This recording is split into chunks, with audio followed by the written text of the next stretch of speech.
সবাইকে আমার ইউটিউব চ্যানেলে স্বাগত। আজকে আলোচনা করব ক্যালকাটা ইউনিভার্সিটির সেমিস্টার 4 এবং সেমিস্টার 6-এ বাংলায় যারা স্কিল পেপার রেখেছো এসইসি B2 অর্থাৎ ব্যবহারিক বাংলা 2, তোমাদের এই পেপার থেকে 4 নম্বর এবং 6 নম্বর সেমিস্টারে আমি পৃথক সাজেশান করে দিয়েছি। সেই সাজেশান অনুসারে ইতিমধ্যে অনেক প্রশ্নের উত্তরও আমি তোমাদেরকে আপলোড করে দিয়েছি। আজকে তোমাদেরকে নতুন আবার একটা 10 নম্বরের প্রশ্নের উত্তর দিচ্ছি, তোমরা প্রথম থেকে শেষ পর্যন্ত দেখতে থাকো। আন্তর্জাতিক ধ্বনিমূলক বর্ণমালা বা আইপিএ ব্যবহারের গুরুত্ব লেখো। এই প্রশ্নটা ক্যালকাটা ইউনিভার্সিটিতে 2022 সালে এসেছিল। তাই তোমরা এবছর যারা 4 নম্বর সেমিস্টারে এসইসি B2 রেখেছো, তোমাদের জন্য এই প্রশ্নটা 10 নম্বরের খুবই ইম্পর্টেন্ট। তোমরা প্রথম থেকে শেষ পর্যন্ত প্রশ্নের এবং উত্তরটা তোমরা দেখো এবং ভালো করে খাতায় লিখে নাও।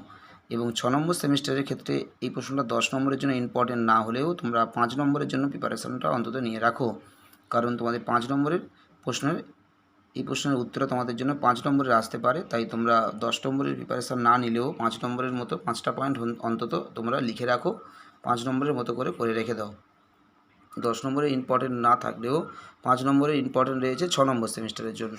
এবং যারা 4 নম্বর সেমিস্টারে পড়াশোনা করছো, তোমাদের জন্য এই প্রশ্নটা তো এবছর 10-এর ইম্পর্টেন্ট। তোমরা খুব ভালো করে এখন থেকে প্র্যাকটিস করো।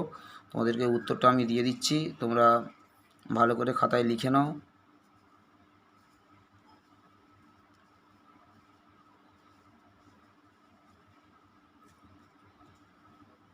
তোমাদের জন্য খুবই ইম্পর্টেন্ট এবং তোমাদের এখান থেকে সাজেশানে আর যে প্রশ্নগুলো দেওয়া রয়েছে সেগুলোর উত্তর এবং 5 নম্বরের প্রশ্নের উত্তর একসঙ্গে 3-4টে করে আপলোড করা হবে। 5 নম্বরের যে প্রশ্নগুলো রয়েছে তার উত্তর ইতিমধ্যে অনেক রয়েছে আপলোড করা চ্যানেলে, এর আগেও করেছি আমি। এখন তোমাদের এই সেমিস্টারে যারা নতুন দেখছো, তোমরা হয়তো সেই ভিডিওগুলো পাচ্ছ না। আমি তোমাদেরকে একসঙ্গে 3-4টে করে 5 নম্বরের প্রশ্নের উত্তর আমি আপলোড করে দেবো, তোমরা ফলো রাখো। আর 2-1 দিনের মধ্যে থেকেই 5 নম্বরের প্রশ্নগুলো আপলোড করা হবে। একসঙ্গে 3-4টে করে 5 নম্বরের প্রশ্ন তোমাদের আপলোড করে দেওয়া হবে। তোমরা একটু ফলো রাখবে। যারা এখনও সাবস্ক্রাইব করোনি, তোমরা 4 নম্বর সেমিস্টারের সমস্ত বেশিরভাগ বিষয়ের সাজেশান এবং প্রশ্ন উত্তর যদি পেতে চাও, অবশ্যই তোমরা সাবস্ক্রাইব এবং ফলো রাখবে, তাহলে উত্তরগুলো পাবে।